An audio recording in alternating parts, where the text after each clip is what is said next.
Now it is time to talk about the controversial biopic of Wendy Williams.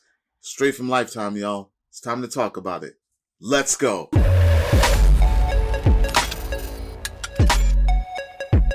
What's going on, everyone? Welcome to Klepcx FM, brought to you by WeAreCritics.com, a place where we talk about television, movies, and pop culture. And if you're into that kind of thing, make sure you hit the subscribe key and a notification bell so you can be up to speed about everything that I talk about here. Now, last night, we got the Wendy Williams movie, straight out of Lifetime, and I already know that people were probably going to be on the fence because of the last thing that we saw, which was the Salt and Pepper movie, but I gotta tell you, first thoughts going in, I really enjoyed this.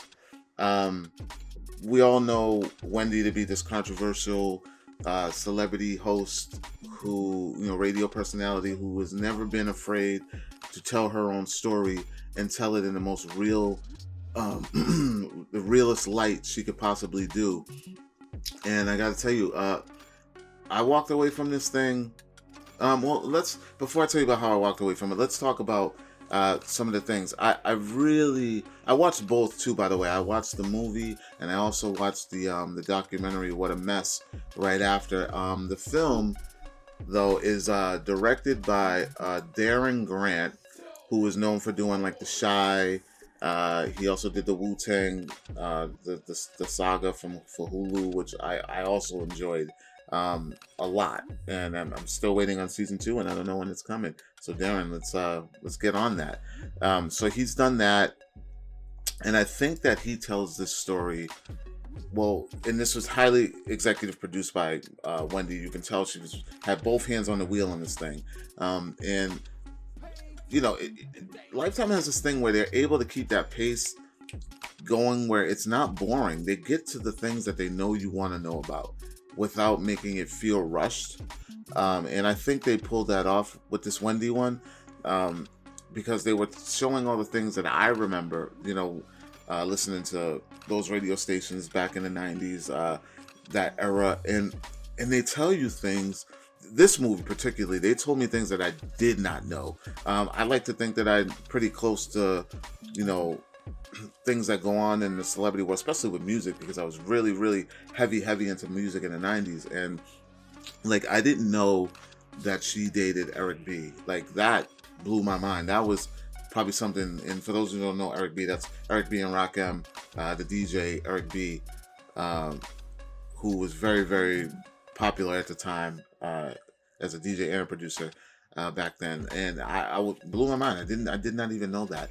But one of the main things that stuck out to me was, and this is kind of like after, when I watched the What a Mess documentary, and while I was watching this, is that people like mental health is real. It is a real thing, and I am personally, I'm very, very worried about Wendy Williams. You see, like, the trauma that she's gone through in her life that you see in this movie is clearly affecting her, today. Well, in that documentary, because I don't know when that documentary was actually filmed. I doubt it was filmed within the last month or so, but maybe within the last year, definitely around the time of her divorce, which was in 2020. Well, it was finalized in 2020 January, so which means she probably was going through the motions 2010ish, maybe 2018, but definitely was finalized in 2020 of January, I believe. She made in the announcement on her show, but you see all the turmoil, all the tragedy right on her face. Like, she cried. And this is not just the movie I'm talking about. The movie was itself, but I'm talking more about the documentary. You see her crying, like every line, every sentence, anything. She could barely talk about her life without breaking down. I would really recommend that. She needs to really pull it back, slow down, and really talk to someone, because she mentioned a lot about not having someone to talk to. Which, it's very sad, it's very, very sad. But let's talk about the movie and the things that we learned about Wendy. She's a powerhouse, and I have a lot of respect for her. right out the gate. Her journey and the things that she dealt with and the way she dealt with things, not the most healthiest way, but she was very, very, very tough skinned, very strong, and very motivated and determined to not let the bullshit fuck with her and keep it moving. I mean, they mentioned, she was raped by a no-name celebrity who, one hit wonder. And I remember this guy, Sherrick, I think his name was. I don't remember his name, but I definitely remember one of his songs. And it wasn't the song that he was famous for. But I remember that guy. I had to look him up, but when I looked him up, I was like, oh my God, I knew this. So I knew it's word for word. I was singing the song and was laughing at myself because I never remember this guy. I never even remember seeing him, but I knew the song. And again, it wasn't his one hit. It was a different one. I can't remember the name of it. It escapes me, but whatever. He's not important. He's an asshole. But yeah, she talked about being raped by him and then the rest of her journey and, the way people treated her on her radio stations and her hustle, how she worked on 2 radio stations at the same time, just to keep moving and keep building her resume. She started, I think she was in DC, and then she moved to New York. She was doing New York and DC at the same time, taking the trip. And then after, New York offered her the permanent, she said bye-bye, and then she stayed in New York. Then ended up getting booted out of New York because of how controversial she was. She literally was the female Howard Stearns at the time. And you know what? We loved it. I loved it. I'm not really being in journalism and being a journalist and doing, celebrity entertainment news. I've never been the type to be the gossip. I don't believe in the celebrity gossip. That's not my thing. I hate celebrity gossip. I don't care about their personal life. I care about your art and I care about your craft. And that's what I like to talk about. But Wendy was in that lane and I respected Wendy being in that lane. She does it better. It's not for me, but it is for someone else and for the people that want to listen to it. So I respect her on that level and seeing that journey.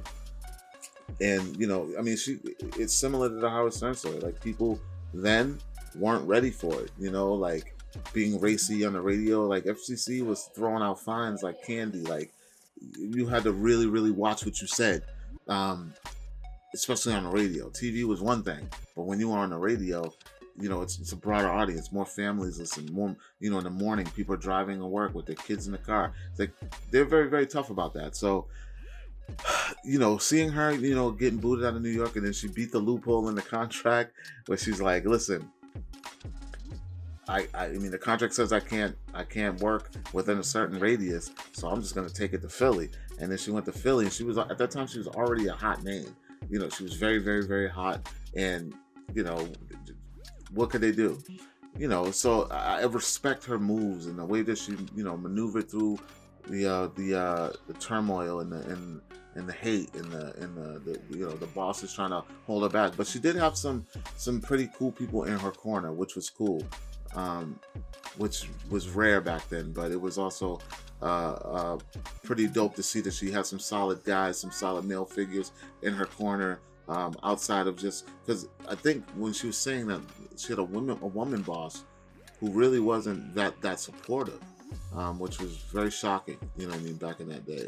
But yeah, I enjoyed that part of the story. And then they skipped over the first husband. They didn't talk about him, and she said clearly there was really no story there. It was kind of boring. So I guess I don't know. I don't even know why that didn't work out if he wasn't really that bad of a guy. But she transitioned into her latest current husband, which I gotta tell you, man, this guy, at one point you're rooting for him. You're thinking, this guy's solid Kevin, man. In the casting of Kevin, in the casting of Wendy, let's talk about Sierra Payton. Like, dude, like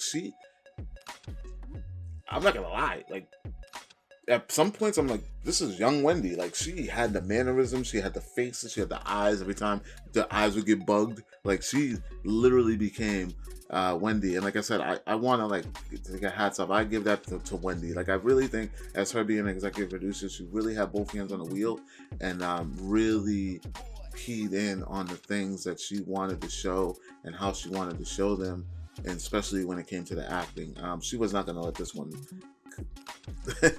we know her standards. She was not gonna let this one rock like some of the past films. But I think that Morocco Omari is his name.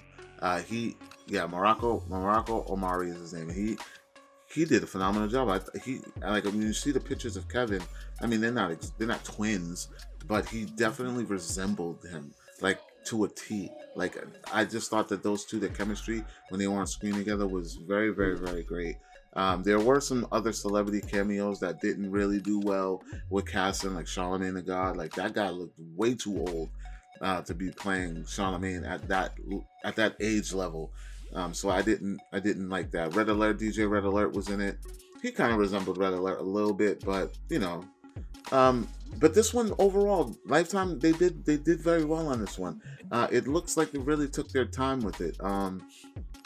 And like I said, like Wendy was very much involved, and I really really enjoyed it. But Kevin, let's talk about Kevin. Like that guy, talk about poison. Like he was really a trooper, a real soldier for her, business wise.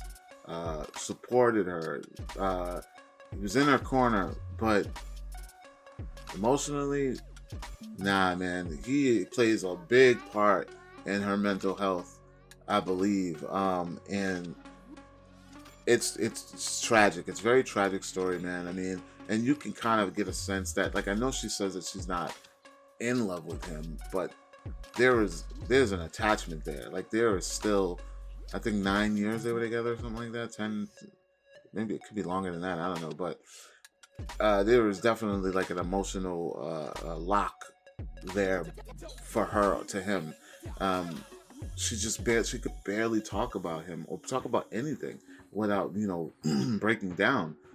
So I thought that was very, very interesting and very sad, but it was entertaining. Like I'm not gonna lie, like I really, really enjoyed this one more than the others, and respect to her because I relate to this. Like she made a point when she was talking about her husband and talking about her life, and she said, "I'm gonna tell you some things about my marriage, but my kid, off limits, off limits." I respected that. Like